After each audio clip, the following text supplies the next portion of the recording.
Moja przygoda z pisaniem takich książek, które się kręcą wokół kuchni i kucharzy, zaczęła się od tego, że ja sam byłem kucharzem.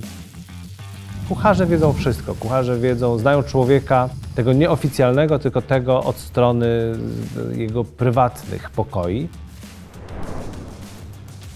I myślę, że ta książka o kuchni też daje taką możliwość, że ona jest po to, żebyśmy zobaczyli tych ludzi właśnie w kapciach, w piżamie, z pałeczkami albo z nożem i widelcem, żeby byli bardziej żywi i bardziej prawdziwi.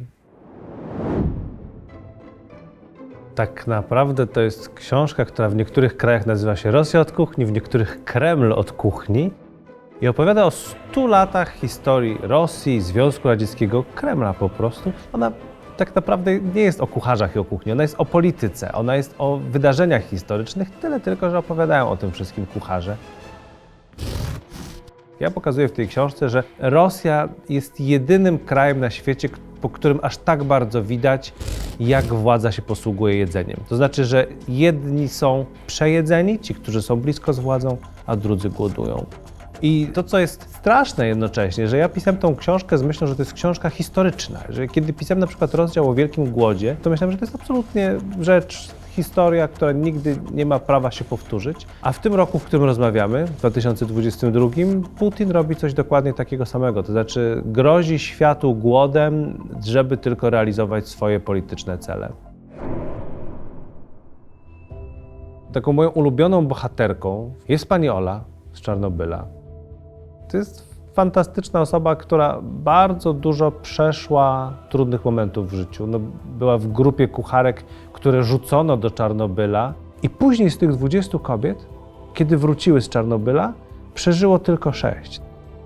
Pierwsza umarła zaraz po powrocie, druga kilka lat później, 3 zmarły po 10. rocznicy katastrofy. Przed 20. rocznicą jedna, 2 kolejne kilka lat po niej. Zresztą z tych 7, które żyją, 6 jest schorowanych i mają za sobą czasem po kilka, czasem kilkanaście operacji o różnym stopniu skomplikowania. I to jest dla mnie opowieść po pierwsze o kłamstwie władzy, które idzie za każdą dyktaturą i to jest coś bardzo typowego dla dyktatur, że one po prostu nie mówią prawdy, że one są zawsze oparte na kłamaniu. A po drugie, to jest też opowieść o tej dzisiejszej wojnie, bo ci ludzie też są wysyłani na śmierć, jedni i drudzy. I Rosja tak samo niszczy Ukraińców, jak niszczy swoich własnych obywateli, jak kłamie swoim własnym ludziom, tak jak kłamała przy Czarnobylu. Żeby włączyć te najważniejsze, najbardziej bieżące wydarzenia, dopisałem rozdział specjalnie dla czytelników z Tajwanu, gdzie opisuję im historię pewnej niezwykłej, bardzo dzielnej kobiety, która była kucharką w zakładach Azowstali.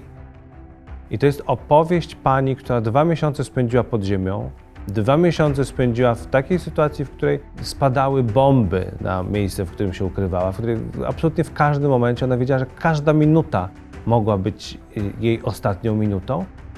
Bardzo chciałem, żeby ludzie na Tajwanie, żeby moi czytelnicy na Tajwanie mieli okazję przeczytać akurat o tej osobie, bo to jest dokładnie to, co chciałem pokazać w mojej książce, że kucharz znaczy życie, że jedzenie dla człowieka w tak trudnej sytuacji, jeżeli ma jedzenie, znaczy, że będzie żył i kucharze, nawet jeżeli nie są wykształceni, gdzieś podskórnie to rozumieją, że kuchnia, jedzenie to znaczy, że będziemy żyć i ona to życie w ludziach podtrzymywała.